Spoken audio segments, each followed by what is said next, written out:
With Ring 3's Soul Crushing done, Tower of Music Theory Mayhem, it's time to begin Citadel of the Infinite Abyss, which is its Citadel. So from the Ring 3 lobby, if you go in this direction and go over here, then this is where the Citadel is, and if you do this parkour thing in here, this is where Tower of Music Theory Mayhem is. Today we start Citadel of the Infinite Abyss, or COTIA.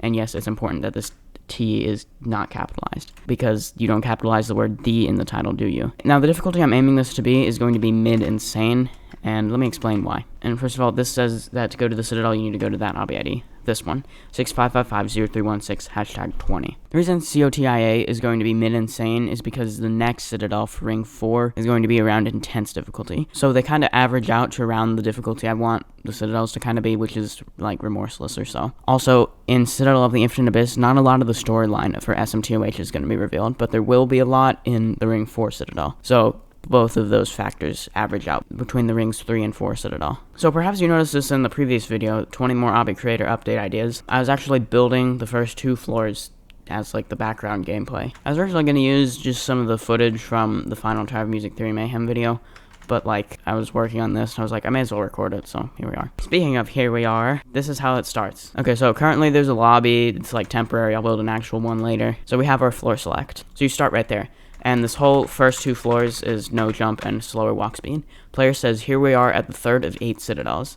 Shark says, yup, this one's got quite a view, doesn't it? The whole Citadel is angled 45 degrees, so you can still use alignment and align exactly with these. And so, like, you know, it feels normal, I guess, but then you just, like, look down here at this thing, and it's just, like, angled 45 degrees relative to this, which just, like, makes it feel off, I guess. So I'm not going to play this whole section right now, but I guess I'll play the end of it, because why not? So this is actually a glitch I don't think I've ever used in any tower before. It's called a wall walk. Not a wall hop, but a wall walk. You basically do this. You can also do it with flicking your mouse, but it's like way harder. And the glitch itself was probably like at least extreme difficulty, but because it's over a safety net and at the start of the tower, and you can use alignment and a bunch of other factors, that's why it's fine on a soul crushing. Oh, and also, I know you're not supposed to have a soul crushing Citadel in JTOH, but last I checked, this isn't JTOH. This is SMTOH, so I can do what I want. Okay, so the button activates those arrows and deactivates this door right here, which allows you to go to floor 3. And floors 3 through 4 are what we're going to be building in today's video. So player says, hey Shark, does any of this seem familiar to you like it was in Citadel of Abstraction? Shark says, indeed it does, but we can't enjoy the scenery for long. Question mark, question mark, question mark is surely on the way as we speak. Since I sort of explained the storyline in the Ring 3 plans video, there's been nothing added to the storyline except what's in the Citadel, so what I've just read now. Basically, Citadel of Abstraction was Ring 2 Citadel, and question mark, question mark, question mark was like a character you don't see or know their name. So question mark, question mark, question mark was like trying to not have the player and Shark destroy the rest of the 8 Citadels. So question mark, question mark, question mark destroyed the Ring 2 Citadel in hopes that that would also destroy the player and Shark, but nope, they escaped. Haha. Okay, let's just get to the building now. I don't really have a plan for what I'm going to be building on this floor. Not that much anyway, because this video is mainly just like the start video to this series, so I'm just like talking about it a lot, I guess. But I do, like Tower of Music Theory Mayhem, have a Google Doc where I've planned out all the floors of the Citadel and like the videos and stuff. Here are the notes I wrote for floors 3 through 4. They're really long, but basically it just says floor 3 is all ascending until it gets to like there, and then this half of floor 4 is descending, then here is ascending, and also some decoration related things, which we'll do a little bit later. Let's build some parkour. Oh, and by the way, the dimensions of this Citadel is 65 by 65, because that's the only way it's gonna fit, like with these angled dimensions and stuff. Let's see, would that jump be possible? No, it wouldn't. Okay, that jump is possible. That's good. Let's do like some wall hops or something. Now, for the like, I guess, accent colors, you could say, of this floor and the next floor, it's going to be whatever it is on the opposite floor, as it was over here. Because it's like the floors are kind of in pairs of 2, and they will be for the next couple floors after these 2 as well. So, like, that's what I did here with these. I mean, these are really the only stud things I used that were a different color. Everything else was, like, neon. So, yeah, that's how we're going to do the wall hops. Let's see. Yeah, that's fine, but this jump is pointlessly difficult. Okay. I might have just gotten lucky there, but I do kind of like that. Yeah, no, that actually seems not catastrophic plus difficulty. And we'll leave that there where you have to wall hop, but I will put a sign that tells you to do that so that you don't get confused. So this can be a wraparound thingy followed by a 11.5 stud jump. What's going to probably be annoying for the entire time I'm building the Citadel is this, you know, because the whole thing's rotated 45 degrees, so everything has to stay on local movement for this not to happen. If I just want to move it left and not up a little bit, then I have to go into global movement and do this. So far building this, though, this hasn't been much of a problem. And in the end, it looks like we're going to be rotating this anyway, so that was a waste of time. I guess the way you should do this is, like, jump down and make sure you're not going to hit your head. Then you do that like a wraparound. I'm still testing this, though, to make sure it's possible. Okay, yeah, it's possible.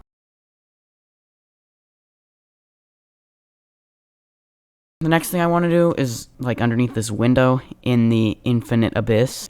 See? I want there to be, like, familiar towers or sections of towers. I used that in one of the towers in Ring 3, but we're going to go back all the way to Ring 1 for this. Okay, how about we take a section out of this tower, like the first couple floors. So I'm going to do this. That should be fine, and then I save it as a pre-made. So now we're going to rotate this some, and then just, like, destroy it, basically.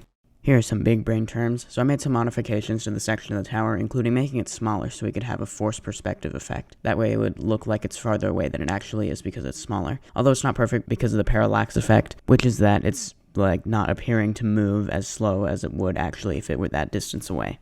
That's all we're going to be building in today's video. This kind of shows a proof of concept. I might add another tower section here, like right here or something. But yeah, now it's time to play the whole Citadel start to finish. I mean, not the whole Citadel. I could play all I have so far, but no. These 2 floors start to finish. Here's the idea if you want to play this.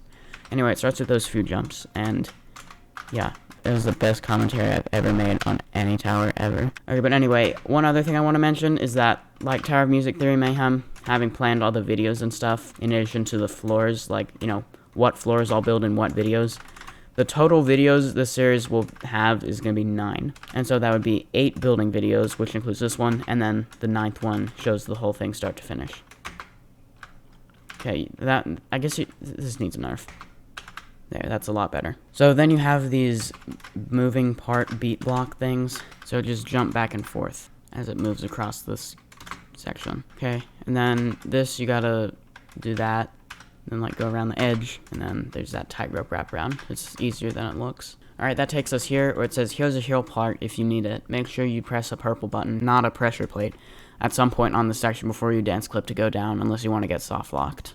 Okay, so you press this button, which will activate that for 2 seconds, and then you need to press the pink pressure plate, and then you need to not only press the purple button from there, you also need to get this thing here. If you get soft locked in there, you don't actually get soft locked because that teleporter will allow you to escape. If you were to get stuck in here when the D-bounce runs out, you can do that and be not stuck anymore. So with the edgeless safety cube, you need to do that. That makes it not roll away. I'm not really sure why it is doing that. Why is it doing that? Okay, you know what? I'll fix that later. For now, you can just walk off of here. Might want to heal up before this. Falling sends you back to this platform. The semi-transparent kill bricks ahead are can collide false, and the fully visible ones are can collide true. This resets it, by the way. So, yeah, you basically do that. Although we'll get stuck there. Maybe you can still make the jump. Yeah, you can. Since I pressed the purple button earlier, the platform that was here is gone. So I'll build the rest of this floor off camera. But you'll do some parkour across here, and then like go here to side B. Then complete one final ascending section so you get to there. Thanks for watching today's video. I hope you enjoyed it. If you did, please remember to leave a like and consider subscribing so you don't miss any future videos of this series or any other videos. While I'm looking at this, one final thing I want to mention is that this is not the complete color scheme. It's only the finished color scheme up to like there. After that, I just like copy pasted the floors because I haven't really decided what color they're going to be. So yeah, I'll see you in the next video and have a great day.